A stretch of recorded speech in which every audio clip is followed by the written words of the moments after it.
Good. Wow. How'd you get here?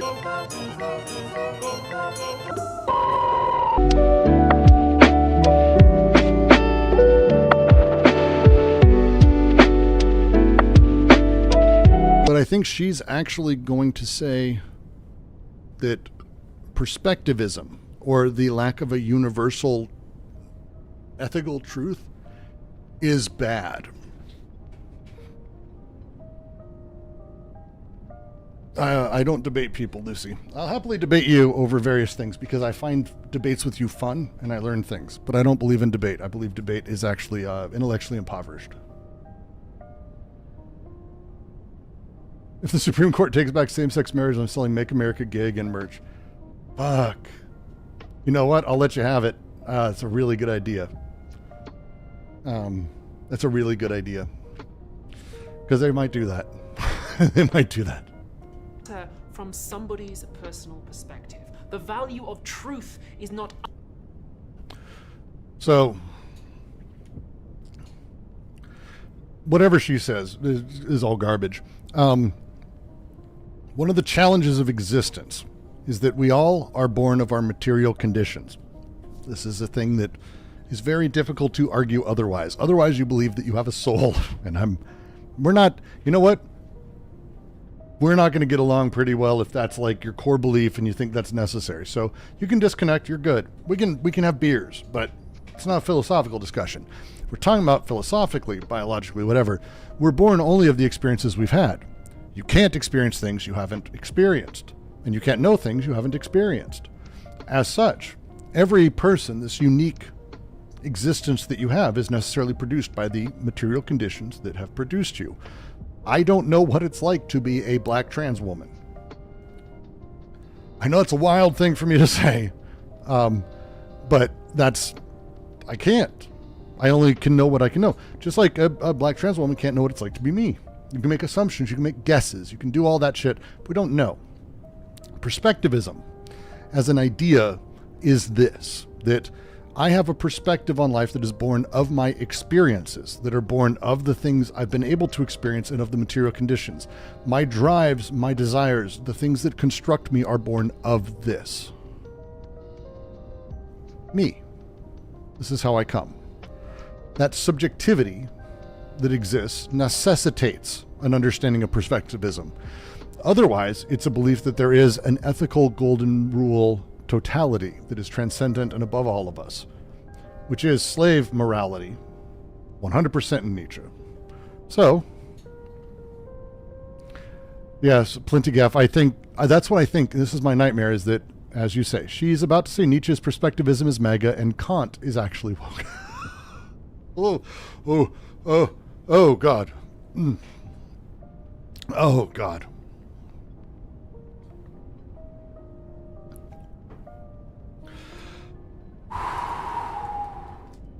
That's a lot to say out loud.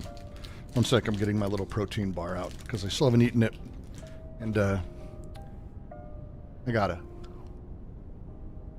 Off we go. Matter from somebody's personal perspective. The value of truth is not unconditional. The value of a fact depends on what you want to do with it. There's no such thing as truth. We'll start there. That's the problem. Is this line, this fucking shitty line, the value of truth is not unconditional. No, I would say that's a heinous statement in and of itself. I'd be very, very hard pressed to find any use of that statement. The value of truth in opposition to that would be conditional.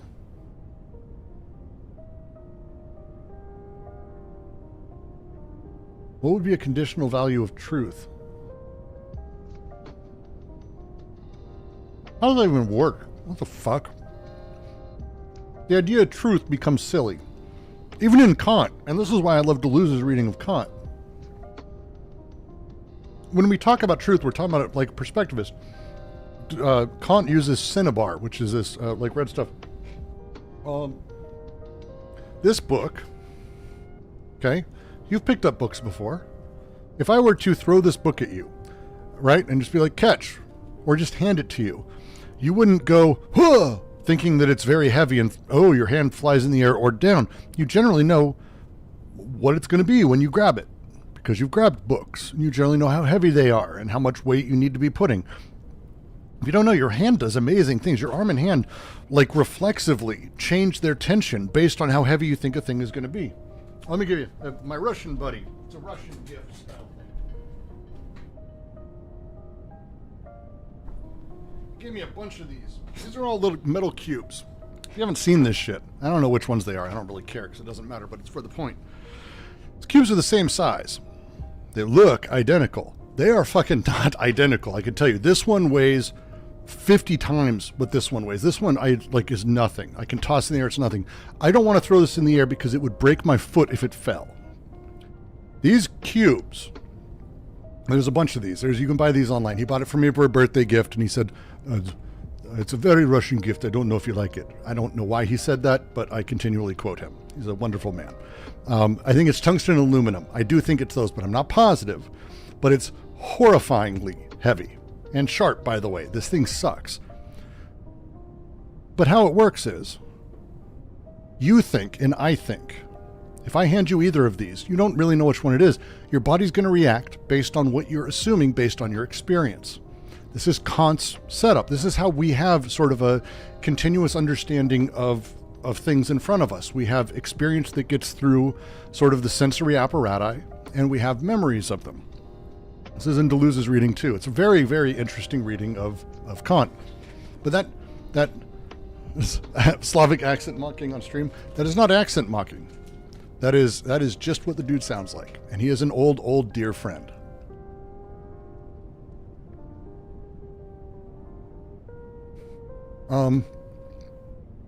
He's also like my height. Big fucking tartan looking motherfucker. But this is how truth works. And what is truth? Well, even for Kant, I'm not even sure truth becomes a thing. Because the whole problem is, and like, again, even in Kant, there's no truth. I shouldn't say this. I'm not 100% certain what I'm about to say, but I didn't notice Kant talking about some inalienable, absolute, total truth. Like, there's a universality of experience that he talks about, but there's a reality in people not having or knowing the same stuff. Now, there is sort of a shared experience. He kind of plays into that. But I would even say, like, the idea of, like, a universal truth for Kant is troublesome. There's so many troubles. Conditional. So gross. The value of a fact depends on what you want to do with it. Here's some quotes from Friedrich Nietzsche's book, The Will to Power. For fuck's sake. There is no truth. Yeah, I mean, I agree with all of this. There is no truth. The concept of truth is nonsensical. There are no facts, only interpretations. This is just... Truth what the fuck? Is nonsensical. There are no facts, only interpretations. I think that's a way to put... She is the priest. If you've read Nietzsche, she's the priest. This is amazing. We're actually watching a priest. Now, you might well say, well, that's just ridiculous, and it's also self-refuting, and you're risking throwing away. No, it's not. If you say there's no such thing as truth, then why is that true? So much of what humanity has achieved through science and reason, but a Nietzschean would come back and say, no, truth is only meaningful in contexts shaped by our desires. Jesus fucking Christ, she's gonna go Heideggerian. Like, what the fuck, man? What's happening here?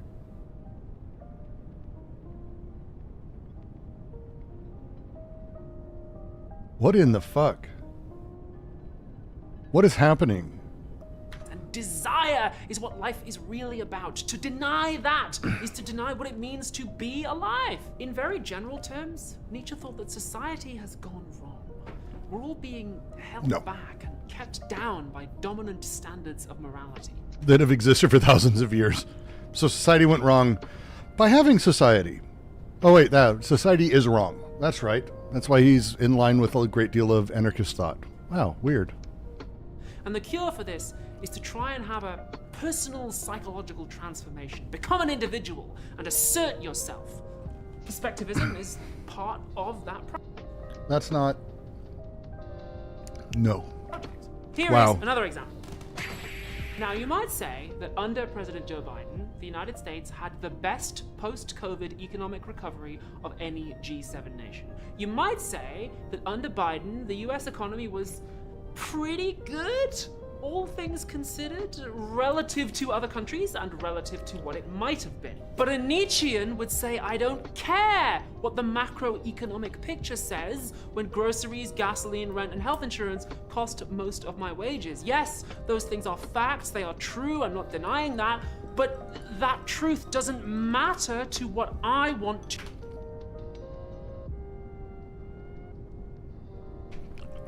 Jesus Christ.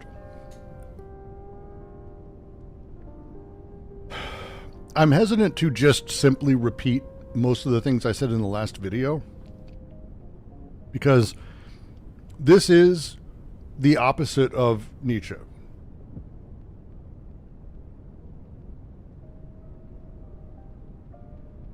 So, Nietzsche would hear the government saying, we've had the best blah, blah, blah in economic, but I would ask you, what does that mean? The best economic recovery of any of the major G7 nations? Because I'm here. That ain't fucking true. The Dow Jones and these numbers that no one uses. Investors don't fucking look at the Dow fucking numbers anymore to care about the economy. Do you understand this? So when people talk about how the Dow is up or the market's up, investors don't talk about that. That's not the numbers they look at. They'll look at the fucking Nikkei before they look at the goddamn Dow. Nobody gives a fuck about any of these numbers, but the government does as part of this larger narrative. So yes, Nietzsche would go, who gives a fuck about that? If people are still unable to fucking feed themselves and they can't get health care and their lives are falling apart and they're losing their homes, who gives a shit how you think the economy's going? That's an accurate statement. That's an accurate statement. Who gives a shit about GDP if I can't feed my fucking kids? That is an accurate statement.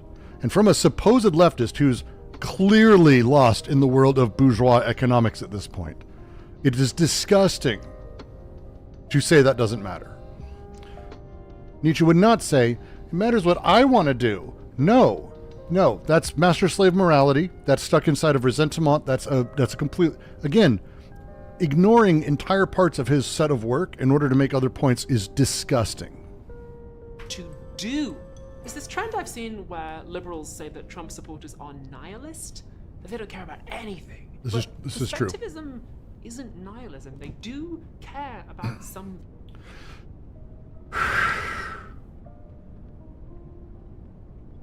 things. Again, like my Trump voting friend doesn't lack values, he just doesn't value all the same things at the same time as me.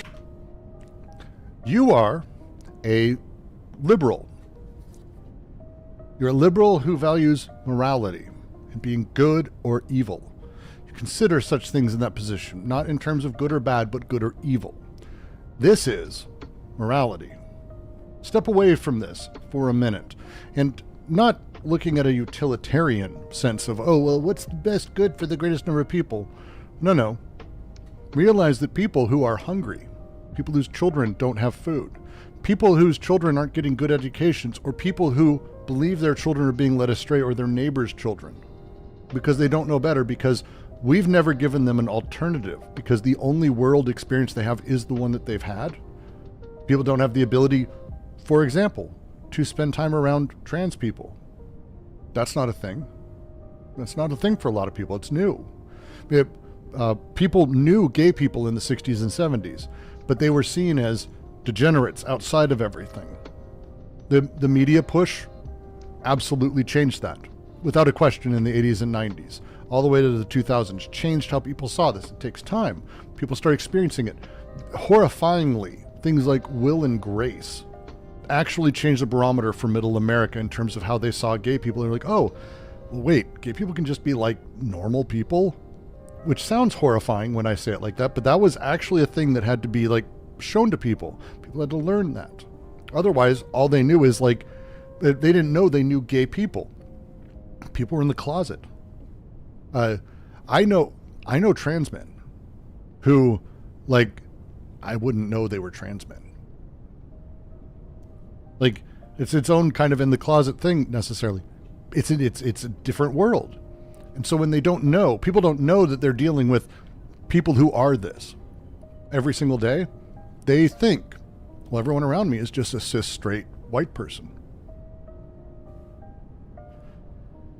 That's it. That's all it takes. And they're like, oh, well, I guess I don't know any of these people. And then they see on TV or on YouTube, someone posts, libs of TikTok post some crazy shit of some poor mentally ill person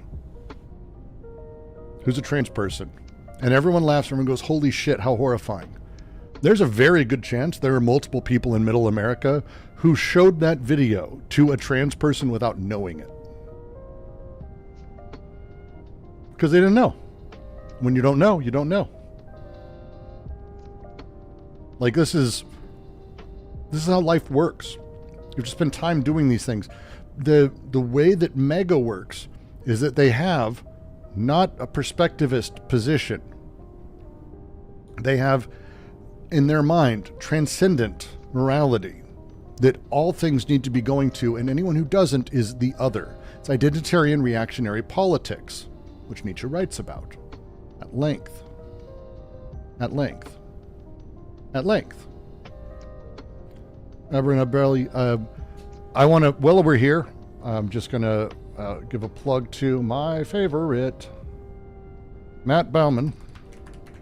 If you haven't watched anything Matt Bauman's put out, wait, this isn't Matt Bauman. 1 second. All in the Family Queer TV. Come on. Matt Baum. God damn it. Whatever. I fucking fucked his name up. That's fine. This channel right here. This shit. I'm just gonna, I got it. I got this one still.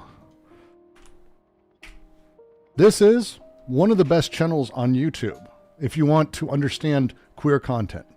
Now, I say that. This isn't about specifically like creating queer content for people in that. This is a history of queer media and how queer people in media are shown. And it is an exceptionally interesting and detailed view across the board. Across the board. This is one of my favorites. This video right here is his video on All in the Family and how it worked. It's incredible. But it's across the board, from Norman Lear to Archie Bunker meeting a drag queen on All in the Family to the gay partners becoming a part of All in the Family, Disney's Renaissance, Tales of the City and the fight to save PBS, and how Disney was too gay. There's extraordinary number of moments over the course of media that made queerness a thing that people could be aware of and actually integrate. And the way it happened and how it worked is incredible. Roseanne had queer characters. It was phenomenal. Given where Roseanne Barr is now, it's insane to think, but she was like next level when it came to progressive stuff on her show. And like all of these things, culture matters. What people experience matters. And again, given how parasocial and disgusting most people are now when it comes to YouTubers, you don't think that same thing happened with television? Of course it did. People aren't different now. People aren't that different now. Morty says, I think MAGA is in bad faith. They know the 2020 election wasn't really stolen, for example. They just desire the effect of believing it. I think it's more complicated than that. I agree with you, but I also do think it's more complicated than that. I think there's an emotion behind it that they do very much believe there was fuckery, and they believe other elections were stolen from them. A big reason for this is because the Republicans and the right have stolen multiple elections. Literally just done that. They did that in 2000. Like, it's a thing we all watched and we know. So that they know that's real, it becomes a thing that they then project. This is, again, reactionary politics, identity politics does this. But just to finish, Matt Baum, phenomenal channel. Please check it out. Please check it out and enjoy. He's amazing. He's genuinely amazing. And if you try to impose values on people as if they are objective, if you try to say, you have to care about these facts, a lot of people experience that as belittling. Okay. This is like layers of stupidity. We're gonna have to take it apart because that sentence is a lot. To care about. Morality is not what facts you care about. It's not believing in certain facts or not. This is not what morality is, by any definition that anyone's ever given. Ever. That's not what morality is. Skepticism is a thing that people have. And I can tell you right now, I get it. I get the skepticism around all of it, by the way. Like, if you don't get the skepticism as a thing around vaccines, you need to take a step back and think about it for a minute. If you have black friends, a lot of people in that community don't trust the government for injections. Why? Well, experience. The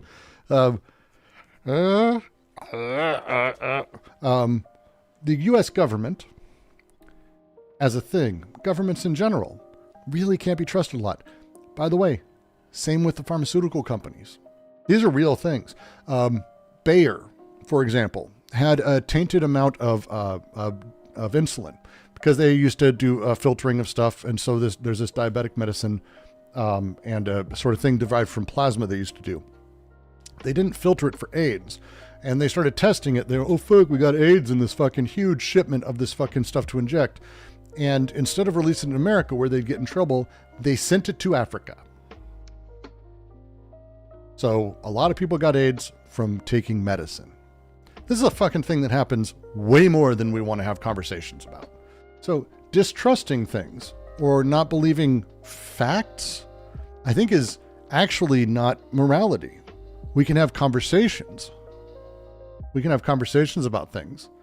But the idea that people at the end of it who are skeptical that it's a subjective morality that's making them do this is not actually the reality. Lucy's point. The problem is that the point of anti-vaccination movement is not just the U.S. movement. It goes beyond the context of these contexts, particularly to us. Yeah, it's the same thing, though. That, one, not everyone in the movement is there for the same exact identical monocultural reason. Two, the people who are at the end of that, who are the skeptics, who are the ones who like a thing on Facebook or share it because they are skeptical, they're not actually gaining power through this. They're being abused by the people who are gaining power, the priests who are using that, and the ruling class, the masters, who are able to then parlay that further. Nietzsche wrote about how this works, literally. Literally. And so it's tough, and you have to make calls. It's tough calls. To say people doubt facts, well, I'll tell you right now, you know what didn't work? Is when, for example, everyone got on TV and lied about what the vaccine was capable of, that it would prevent all sicknesses. That's not how vaccines work. Or that no one would ever get it again. That's not how they lied. And they say that they lied because they wanted more people to take it. This is the game and how it works for them all over. At the base of it, they're not meeting people where they are. They're dealing with a transcendent morality, a universal truth. This fact is absolute. Everyone should be taking this vaccine at any cost, no matter what. The other side, no one's going to tell me what to do, and I'm going to be resentful, and I'm going to demand that we don't do the other. Instead of meeting people where they are. Do you know the last time that we had a big giant movement, polio, for example, around this? There was actually pretty easy to get people to take it, and you just didn't need to say that everyone had to. Like they passed the laws because we knew, and it was a different type of communication. It's a different thing, different time. But this is not the setup. This is not how it goes.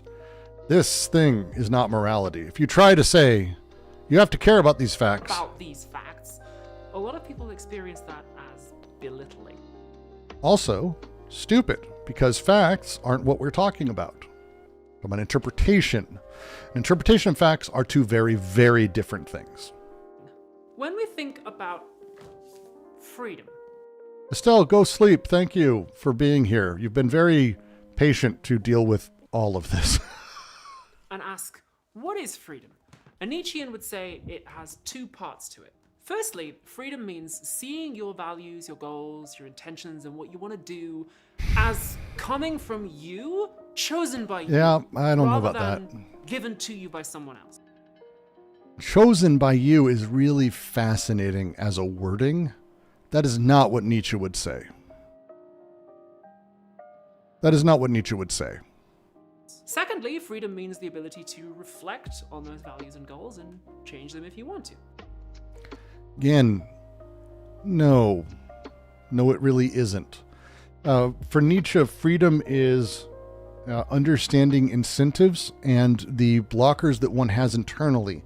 The Übermensch as a thing with the will to power, the will to overcome, is about one understanding the things that are creating limitations within themselves that they can then destroy, but also to understand the limits of the things they cannot change.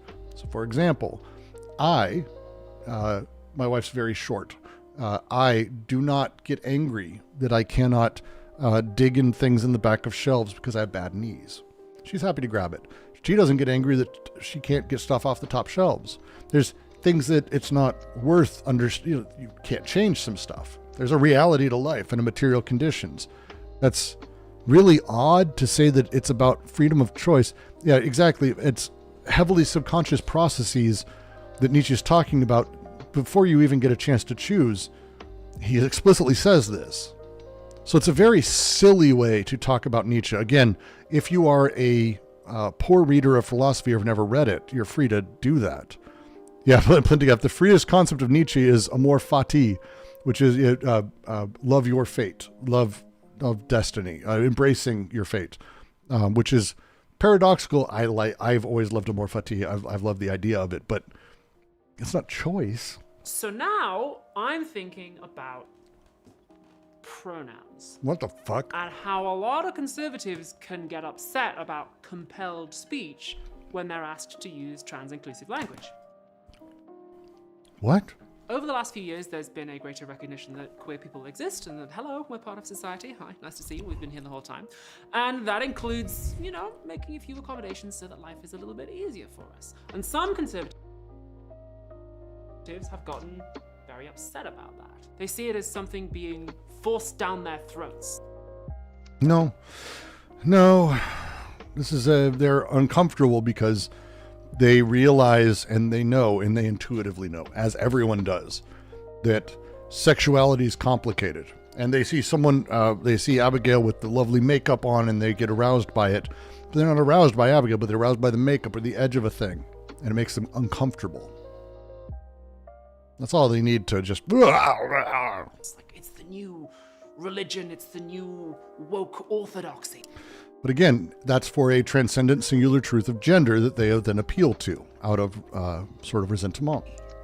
Say the damn pronouns. According to Nietzsche, every living thing has this Pronouns would be... drive inside called the will to power. God, do I have to do this again? Translation would be will to agency. You said it again. Just look it up, look the words up, and look at the German, and you can actually just put it on Google Translate. It's not will to agency. It's not the empowerment of one's agency. It's the will to power. The type of power is a power of overcoming, the conquering, you could say. That's why the word power was used originally, is because it's kind of conquering. But it's the same problem as saying like jihad means killing all white people. It's like, no, it means struggle. This is kind of struggle. It's the will to struggle, to overcome. Will to agency is, she said this in the last one, Plenty Gaff, my friend, it's the exact same sentence. It's like they copied and pasted from the other video. I don't know where, she didn't read Nietzsche. Someone wrote this script who never also read Nietzsche, so I don't know. Or will to freedom, will to power. Will to freedom. Will to freedom. Enjoy that. It's a force, not a personal quality. Wig. Come on. This is PhilosophyTube. Translation that everybody knows, but the idea is that we all want to feel like we are in control of our lives. It's literally word for word from the other video, and it's just as stupid. We all want to feel like we're powerful and strong and the masters of our own destiny.